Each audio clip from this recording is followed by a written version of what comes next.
frères et sœurs d'Abovi, chers frères et sœurs encore dans la mission de Bonamé, bonsoir. C'est avec un grand amour que je m'adresse à vous.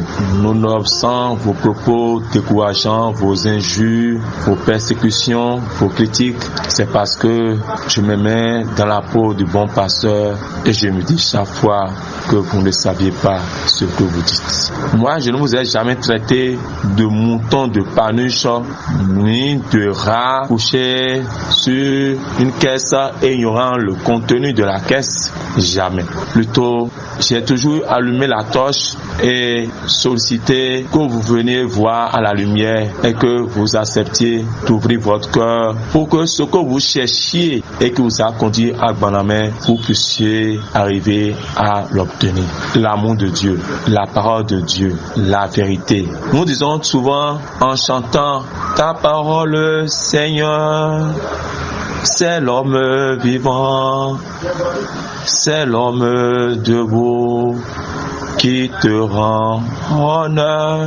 Si la parole de Dieu, c'est l'homme vivant, c'est l'homme debout, dites-moi en toute franchise, combien d'entre vous, encore dans cette émission, est un homme debout? Parce qu'un homme debout est un homme bien fait, un homme sage.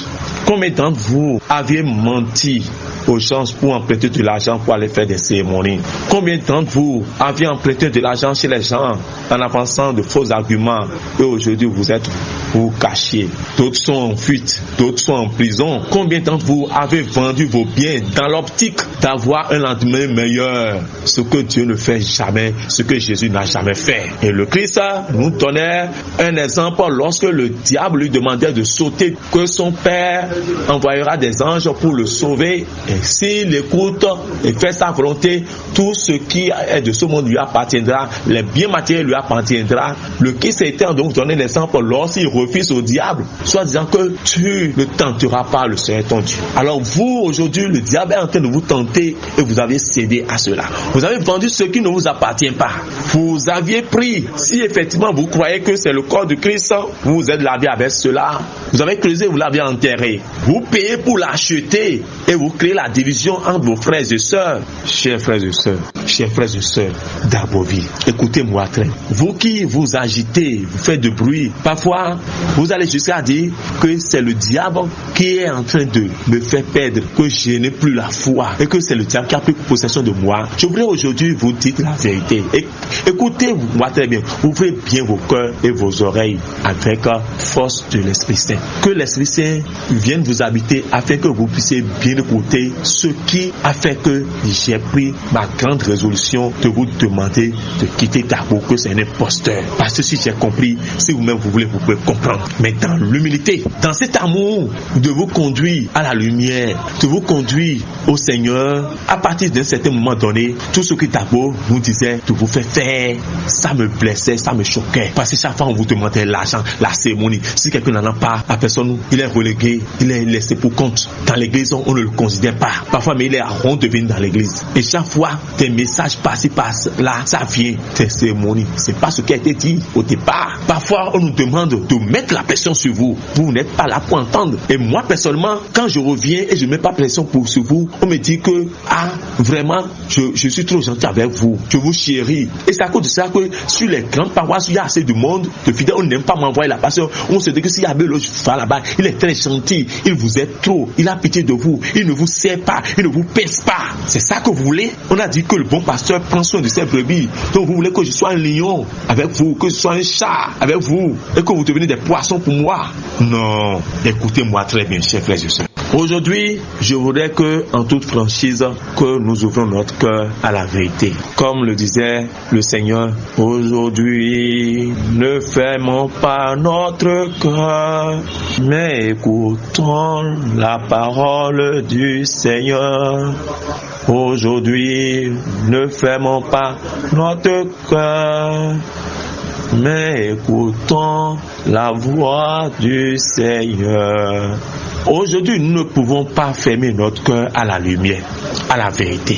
Si le Seigneur est amour, il est miséricorde et il ne peut jamais tendre la pierre ni le serpent à ses enfants. Au moment où Bézéboul lui donne de bonnes choses à ses enfants, le Seigneur ne peut pas nous donner de n'importe quoi lorsque nous en demandons. Alors donc, comment est-ce que vous vous retrouvez dans votre bain lorsque Dabo vous menace et vous dit, si vous ne donnez pas l'argent, si vous ne payez pas, vous allez voir, vous allez me connaître. Finalement, ça ne touche pas votre cœur, ça ne vous éveille pas. Vous ne comprenez pas que c'est le diable qui est en train de se manifester ainsi. Qu'avez-vous reproché aux autres et qu'est-ce que vous êtes en train de faire aujourd'hui? Quand aujourd'hui vous faites des cérémonies avec des œufs, avec de l'huile, vous faites des incisions, des scarifications sur le corps. Quand vous allez vous laver en pleine rue, pourquoi certains d'entre vous iront d'aller se laver en pleine rue? Ou bien vous attendez que les gens se couchent là-bas avant d'aller vous laver en pleine rue? Si c'est une bonne chose, vous aurez pu faire ça aux heures où des gens continuent de passer dans la nuit. C'est parce que vous savez que c'est une mauvaise chose. Mais ça, vous savez que c'est Bézéboul qui possède ainsi. Chers frères et sœurs, dans vos vies, je vous aime, c'est pour cela que j'ai fait un effort. Chaque fois, je m'évertue à vous tendre la pêche. Mais on ne peut pas vous sauver. Le Seigneur ne peut pas vous sauver.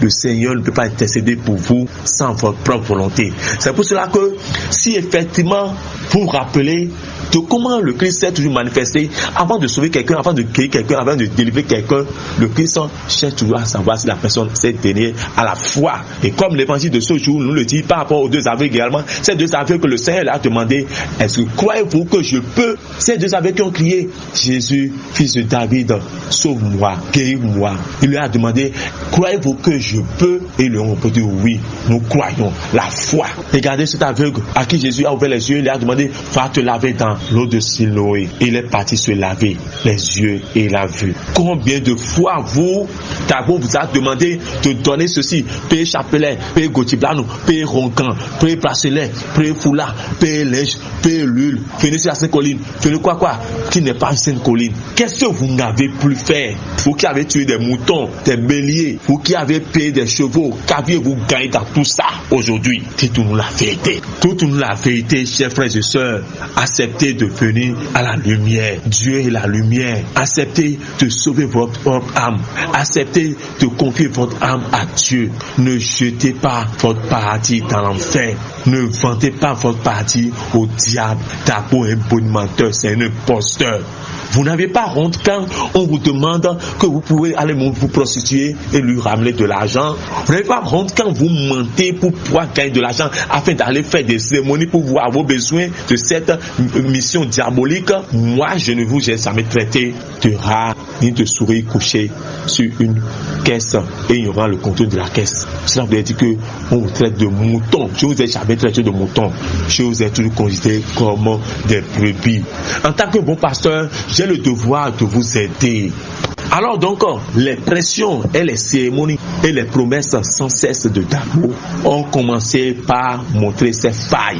Dabo vous a dit, donnez l'argent et dit après, le billet dit après. Ne me dites pas que vous n'êtes pas parti à grand-main à cause de l'argent. En disant cela, vous mentez à votre propre âme. Vous êtes parti à la rencontre de Dieu et c'est Dieu qui vous a promis l'argent. Alors si Dieu ne tient pas sa promesse et vous ment et vous pousse au vol, il faut avoir le courage de le dire. Parce qu'un bon père doit apprendre de bonnes choses à ses enfants. Alors Dabo vous a demandé d'envoyer 130 000 ou 115 000 qu'ils vont déposer sur l'argent qu'on veut vous distribuer. Parce que l'argent n'est pas de ce monde. Et le lendemain, on va vous retourner l'argent intégralement. On va vous retourner l'argent que vous avez envoyé pour pouvoir changer la face à l'argent qu'on veut vous mettre. Parce que sans quoi vous ne pouvez pas dépenser ça.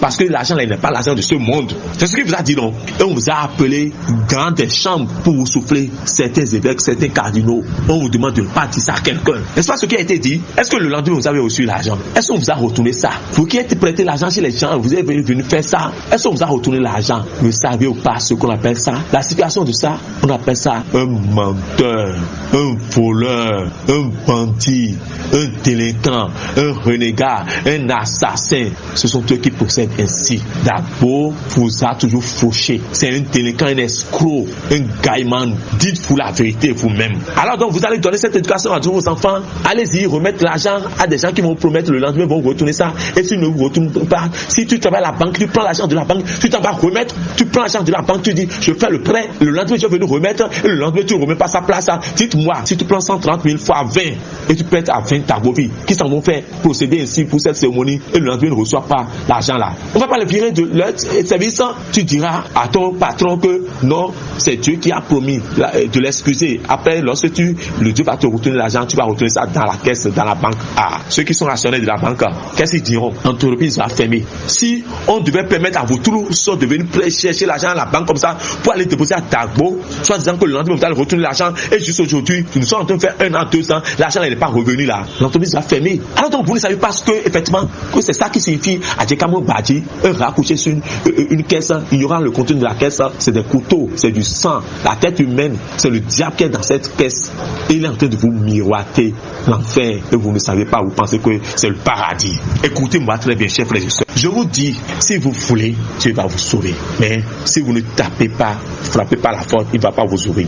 Si vous ne cherchez pas, vous n'allez pas trouver. Si vous ne demandez pas, vous n'aurez pas. Avec tous ces désordres qui se passaient dans la mission, j'ai commencé par me poser des questions parce que j'ai compris que c'est pas ce que j'avais écrit sur des banderoles que je suis en train de voir dans la mission. On prend l'argent des fidèles, on s'en va faire des bonnes fêtes, des fêtes partout, on trompe les fidèles. D'abord vous dit qu'il est dans la cité là, il est à Lomé dans une boîte de nuit, en train de faire la fête. Un Dieu qui ment sauvagement. Et ça ne vous blesse pas. Avec tout ça, au moment où moi je vois des fidèles, ils viennent de fider leurs moyens, leurs sous, leurs économies, et ils peuvent marcher jusqu'à Corvée avant de trouver de voiture, et quémant d'autres viennent faire le rang devant ma maison pour quémander, pour rentrer. Alors, ce Dieu qui n'a pas pu tendre la pêche aux accidentés, alors donc qu'est-ce que vous voulez? Ça va commencer par me faire réfléchir, et je me posais des questions, et j'ai compris qu'il faut faire des introspections pour comprendre des choses, et on ne peut pas le faire sans la prière. On ne peut pas le faire sans la prière. Chaque fois quand je viens, je m'énerve. On nous réunit les nuits, dans la nuit profonde, parfois 1 heure, 2 heures. On demandait de faire possible pour rassembler 3 millions, de créer n'importe quel sémono peut créer nous-mêmes pour te faire de rassembler l'argent, les fonds. Qu'est-ce qu'on veut faire avec tous ces fonds au moment où on est incapable de faire l'aumône, la charité aux malades dans les hôpitaux, qui sont à Tchako, dans les prisons civiles, et même aux fidèles qui sont souffrants? Il n'y a rien qui se cache tant que c'est les ténèbres. Dieu met tout ça à nu. Alors j'ai commencé par me poser des questions et je priais. Il m'était arrivé une fois deux fois sur la paroisse, la station de Réveil 4, où j'étais en train de préparer ma crédence, la table pour aller dire la messe. Et je voudrais poser la patène sur le calice. Et ça commençait pas à bouger dans mes mains, ça tremblait dans mes mains. Ça tremblait et c'est tombé, ça s'est cassé. J'étais dépassé. J'ai cherché, j'ai pris une autre patène en bois pour pouvoir me débrouiller pour dire la messe comme ça. Une autre fois, je voulais encore dire la messe. La patène tremblait dans mes mains, ça tremblait dans mes mains. Et c'est tombé. Et j'ai vite rattrapé ça pour que cela ne se casse pas. J'ai dit non. Mais qu'est-ce qui se passe? Et lorsque j'ai commencé par réfléchir ainsi, on était parti encore faire une réunion avec Saint-Père Jean Mathias, et il nous a demandé de vous laver les cervelles pour que vous oubliez le blé. Et nous, les pères, ils vont nous donner tout l'argent. Et au cours d'une grande réunion à la cité, c'est pour ça que je dis, vous qui dites que nous sommes partis, nous sommes écartés de la mission pour crier, pour dénoncer les choses, pour critiquer, et que nous sommes des fous là. Sachez que c'est depuis que j'étais avec vous que j'ai commencé par vous aider, vous tendre la pêche, vous sauver, vous défendre, sans que je n'ai gagné un franc de vous et je n'attendais rien de vous. Je le faisais parce que vous avez dit que vous avez confiance en nous et que nous sommes des prêtres. Le bon pasteur a le devoir de servir fidèlement et loyalement ses fidèles. Il ne doit pas mentir pour ses fidèles, il ne doit pas abattre ses fidèles, tromper ses fidèles pour de l'argent. Je vous ai défendu 20 fois, j'ai sacrifié ma vie pour vous. Alors, je continue. Je dis, alors, au cours de cette réunion, personne ne voulait se prononcer. Et j'étais revenu déjà plusieurs fois sur ce qui s'est passé à la cité, où j'ai eu à faire le remontrance des reproches au propos de Figan Mathias, et certains n'ont pas aimé. Mais 80% des pères qui étaient là, ils étaient d'accord. Alors pourquoi ils ne m'ont pas traité de fou? Plutôt ils m'ont dit, très bien, tu es courageux, dis la vérité. Nous on a peur, ils vont nous déshabiller. Et ils se disaient que c'est parce que moi, je suis plus courageux. Non, pas parce que je suis plus courageux. C'est parce que je vous aime. C'est parce que je sais ce que je suis, ce que j'ai accepté être. J'ai accepté mettre le pied, mais pas dans le pas de Christ, être un pasteur, être un bon pasteur. Et alors, lorsque j'ai quitté Bramé le jour là, chaque fois je m'énervais. Chaque fois on nous demande d'aller vous tromper, d'aller vous gruger, prendre l'argent chez vous, de vous mentir, vie, ça me faisait mal. Et je savais que les huiles et les sels qu'on vous amenait, parfois même, de n'importe quoi on met dessus. Et souvent, c'est de n'importe quoi on met dessus. Et l'autre s'en va chercher ça. Ce voleur bandit qui s'occupe des sacramentaux là. Je suis content même d'oublier son nom. Parce que je vais oublier le dos de ces sauvages, de ceux-là qui sont en train de vous détruire, de vous tromper. Je ne veux même plus me rappeler de vos noms. Damien a soutenu le faux. Damien a le courage de dire la vérité aux fidèles. Alors, chers frères et sœurs, j'ai commencé par me poser des questions. Mais pourquoi on est en Dieu? C'est Dieu qu'on a dit. Mais pourquoi on demande de vous tromper, de vous mentir? Pourquoi on divise si vous n'avez pas l'argent, de vous chasser, même de vous faire sortir de la messe si vous n'avez pas l'argent? De faire des appels. Si on n'ose pas quelqu'un ne demande pas de messe, il ne faut pas que la personne entre. Alors vous qui êtes sur les paroisses de Révi un peu partout, vous m'aviez connu. Beaucoup de cérémonies, ils font eux et vous n'avez pas l'argent. Je vous appelle et je vous mets en rang, je vous passe l'huile, non, je vous fais les cérémonies, non. Mais Dabo n'a jamais dit de vous faire ça. Mais ça vous faisait plaisir, non? Alors si ça vous fait plaisir, aujourd'hui où nous crions contre le fait qu'on vous torture, vous devez être les premières personnes à crier haut et fort que nous sommes d'accord. Je ne procède pas ainsi. Alors j'ai commencé par me poser des questions. Chaque fois si je dois dire la messe, maintenant, si je viens, je n'aime plus porter les charges. Parce que j'étais sur la Sainte-Colline et Dabo a menti ouvertement devant tout le monde que l'argent qu'on vous a promis, que c'est pas un fétiche est venu s'asseoir sur l'argent et tout est devenu du cendre le jour-là. J'étais en charge le jour-là sur la Sainte-Colline. J'étais évanoui. Je ne pouvais plus. J'ai dit jamais comment on peut mentir encore jusqu'à ce point. Alors, chaque fois si je dois dire mes messes, pendant 10 mois, si je dois dire les messes là, je ne portais plus de charge parce que la majorité de mes charges portaient la photo de Dabo. Sauf quelques-uns que je porte par un moment s'il y a des grands fêtes. Quand je porte ça, les charges que je porte par la photo de Dabo, je suis à l'aise. Mais quand je porte ceux qui portent la photo de Dabo, je ne suis pas à l'aise. Alors je ne porte plus et je porte rien que de l'aube et je mets le taux dessus. Et des Dabo, beaucoup d'entre vous qui êtes sur les paroisses de Révi, vous êtes témoins. Et ça devait vous aider à vous poser des questions. Mais qu'est-ce que l'abbé Elos est en train de faire? Et si je dois dire les messes, je ne me descends plus pour danser comme ce que je faisais auparavant. Et quand je dois lire l'homélie, proclamer l'évangile, je ne dis plus à Dabo, ni Fofo Jésus, Vigan Mathias, frère, je ne dis plus ça. Et le missel que j'utilise, la liturgie que j'utilise, je n'utilise plus le nom de Dabo. Je lis directement l'évangile. Quand même on modifie, on nous demande de tirer et j'ai une boîte informatique, je n'imprime pas. Je lis directement la Bible pour vous. Et j'ai attiré votre attention maintes fois de quitter. Mais qu'est-ce qui m'a poussé à vous demander de quitter? Qu'est-ce qui m'a aidé à procéder ainsi pendant 10 mois? Chers frères, écoutez-moi. Nous étions là. Et lorsque la patine s'est cassée pour la première fois dans mes mains, une seconde fois, ça remuait et je tremblais. J'ai dit, il y a quelque chose qui se passe. Il y a quelque chose qui ne marche pas. Quand ça ne va pas dans la mission là, je veux comprendre. Et chaque fois qu'on dit les cérémonies là, je ne fais plus. Quand on dit les cérémonies, je ne fais plus. Quand même c'est gratuit, le prêtre a la possibilité d'utiliser l'huile, faire des choses, je ne fais plus. Je ne fais plus. Et cette messe là, je n'aime plus. Et je demande parfois à Abbé, qu'on appelle l'autre là, Gaspard, et il me supplie. Qu'est-ce qui m'a poussé? Je commençais par faire des neuvaines, et je demandais au Seigneur de m'aider à comprendre ce qui se passe. Et une nuit, avec tous les constats que j'ai déjà fait pour pouvoir décider que c'est le diable qui est là et quitter, il me restait au moins encore quelques forces. J'avais besoin de l'aide de Dieu. J'avais besoin que le Seigneur me donne encore plus de force pour pouvoir me décider. Je ne voulais pas vous laisser, mais je ne pouvais plus continuer à accepter qu'on vous détruise, qu'on vous trompe, qu'on vous gruge, qu'on vous mente et vous conduise à l'abattoir. Alors, des nouvelles, des prières. Et une nuit, c'était dans le mois d'avril 2021. Avril-mai, disons, disons, c'était dans le mois de mai 2021. Et en pleine nuit, disons aux environs de 2 heures comme ça, en pleine nuit, j'ai fait un rêve moi je ne fais plus de rêve, j'ai fait un rêve vivant, j'ai dit vivant, sachez que ce qu'on appelle un rêve vivant, j'ai vécu ça du début jusqu'à la fin. J'ai vu Mathias Vigan qui a pris la fuite, est sorti de la maison, il a claqué le portail, il a pris la fuite, il a pris par un sentier. il fuyait, il courait. Et la seconde personne qui est sortie, c'est Christian Sia Dagbo. Le chapeau ne s'était pas sur la tête, elle ne tapait pas le chapeau sur la tête. Elle était en tenue de nuit blanche, sous forme toilée. Les femmes savent le pain dont je parle. Tenue de nuit, robe blanche très longue, sous forme toilée. Elle n'avait pas le chapeau sur la tête. Elle-même, elle est sortie de la maison. Elle a claqué le portail. Elle a pris en courant, à haute allure. Elle a suivi Mathie. Elle est tombée. Et Mathie est revenue derrière. Elle a dit, lève-toi, viens, dépêche-toi pour qu'on fuit avant qu'on ne vienne, avant qu'il ne vienne. Et elle s'est tombée encore une seconde fois. Et Mathie l'a soulevée. Ils ont pris la fille, ils sont pris par le sentier. Et ils sont rentrés dans la brousse. Ils ont disparu. Et je me suis levé. J'ai dit, je suis assis au bord du lit. J'ai dit, jamais. Ça ne peut pas ça. Comment ça? Non, Pérépon, ça ne peut pas ça passer. Non, avance, il va. La maison va se casser. C'est le diable. J'ai dit, non, jamais, je ne veux pas croire. Non, il ne faut pas que ça se casse. Et je vais perdre tout ce temps, toutes ces années.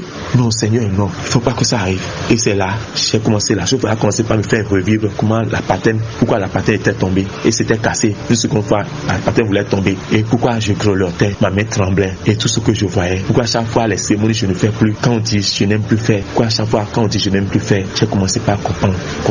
J'ai dit, effectivement, voilà. Je ne me suis plus couché. Ce jour-là, à peine 6h10, j'ai pris la moto. Je suis parti directement chez mon second avec Gaspard. Et je lui ai dit, vraiment, j'ai quelque chose à te dire. Je suis dépassé. Je n'ai pas quoi, monsieur. J'ai fait un rêve. Je ne fais plus jamais de rêve. Mais nonobstant les conditions, malgré les mauvaises conditions dans lesquelles je me suis couché, la mauvaise position que j'ai, tout fatigué là, je ne devais pas faire ce rêve. J'ai fait un rêve et je suis dépassé. Il me dit, c'est quel rêve?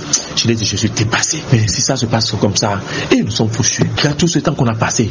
Et je lui ai rapporté ce que j'ai vu dans le sommeil. Qu'est-ce qu'Abbé Gaspard m'a dit? Il m'a dit, Abbé Loge, tu sais, si tu ne m'avais pas dit ça aujourd'hui, et après tu venais me dire ça, et ça se passe, je te dirais que jamais, que tu n'as jamais fait ce rêve. Mais puisque c'est aujourd'hui, d'avance que tu es venu me le dire, je te dis que tu as raison. Parce que moi-même, je suis en train de voir des signes, et je suis en train d'entendre des choses en coulisses, que ça ne me tombe pas le rêve que tu as fait. Et c'est fini. Et dans vos vies, vous voyez, j'ai prié pour voir. Le Seigneur nous montre des signes, les signes sous plusieurs formes. Il nous parle.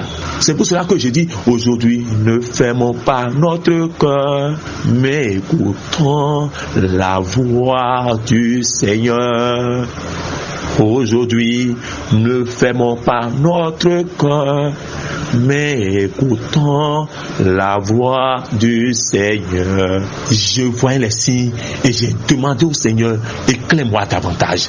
Je lui ai demandé, éclaire-moi davantage. Il m'a éclairé davantage. Et par chance, je me suis rendu chez un bon ami, un bon pasteur également, quelqu'un qui voulait également vous aider. Et lui-même, en parallèlement, il était en train de voir des signes. Et au fur et à mesure que les jours avancent, j'accentuais les soutiens en coulisses et je filais les mèches en coulisses. Réveillez-vous, le faites pour les cérémonies. Réveillez-vous, le faites pour les cérémonies. Et on changeait les huiles, tout ce qu'on nous envoyait pour vous remettre là. Parfois quand on prend, et je sais que je n'ai plus le temps pour aller changer là, je fais une autre prière dessus avant de vous le passer. Je fais une autre prière dessus pour annuler la force qui est dessus. Et je vous le passais avant de vous passer ça. Et vous étiez contents parce que je faisais un son même à ceux qui n'avaient pas les moyens. Je n'acceptais pas qu'on crée la division dans la paroisse, que ce soit seulement ceux qui ont l'argent qui aient la chance de venir se mettre en rang pour des onctions. Et vous en êtes témoins et vous étiez fiers. Je me suis battu pour vous. Alors, chers frères et sœurs, je vais m'en arrêter là pour aujourd'hui parce que il restait encore autre chose que la Vierge Marie m'a fait et c'est ça qui m'a poussé à claquer la porte. J'ai tout vu, mais il me restait comment faire pour claquer la porte sans qu'on ne me nuise. Comment faire pour claquer la porte, faire sortir la parole dans ma maison sans qu'on ne porte pas atteinte à ma fille. Et c'est la Vierge Marie qui m'a aidé à y arriver. La maman chérie, l'Immaculée Conception, Vierge Marie, Marie médiatrice de toute grâce, elle m'a aidé à prendre la décision. Elle m'a fait des merveilles. C'est pour cela que chaque fois je chante merveilleux, Dieu nous aime, son amour n'aura pas de fin. Chers frères et sœurs d'Apovie, priez un peu d'humilité. Cherchez, vous allez comprendre. Ce que beaucoup avaient peur de vous le dire, le Seigneur a pris par nous et on vous l'a dit. Je n'ai aucun intérêt à vous mentir. Sinon, regardez tout ce que j'ai fait construire dans la main, ce que j'ai réalisé. Dans ma maison, j'ai la paroisse. Regardez tout cet honneur que j'ai Pourquoi je vais vouloir prendre cette décision? C'est pas, je sais que pour être un bon pasteur, c'est le cœur, c'est l'acte et non l'habit. Ce n'est pas en vous mentant, en vous détruisant, en servant le faux, les renégats, les assassins que je serai un bon pasteur. Non, je serai plutôt un serviteur du diable, un prêtre du diable. Je suis un prêtre bocoton, un prêtre vaudou, non. Je suis un prêtre du diable, un prêtre sorcier, plutôt je voulais dire. Je suis un prêtre sorcier, cannibale. Je vous aime, c'est pour cela. Un beau jour, vous aurez la chance que je vous dise comment la Vierge Marie m'a aidé et j'ai fini par claquer la porte définitivement. Mais pour l'instant, avec la prière d'abord, avec l'humilité et la vérité, soyez humble. Ne dites pas ce que vous ne saviez pas. Ce que vous n'avez pas vu, ne dites pas. Ce que vous ne saviez pas de moi, ne dites pas. Ce que vous ne saviez pas de vos prochains qui sont en train de dire quittez, ne dites pas. Ce que vous n'avez pas vu, ne dites pas. Nous on a vu, on a touché. Le Seigneur nous a encore aidé à voir et à toucher. Ne soyez pas des faux. Je vous en prie. Je vous aime. Et au jour le jour, je ne cesse de supplier la Vierge Marie de vous aider. Moi aujourd'hui, le Seigneur m'a sauvé pour que je comprenne la vérité et que je quitte avant qu'il ne soit trop tard. Parce que lorsqu'on veut la lumière et on constate que c'est l'objet qui est là, il faut quitter. Et je rends grâce. Merci Seigneur. Merci Seigneur. Merci d'avoir mis la main sur moi. Oh, merci Seigneur. Merci Seigneur. Merci d'avoir mis la main sur moi. Que le Seigneur vous bénisse. Lumière et vérité. Lumière et vérité sur Banamé.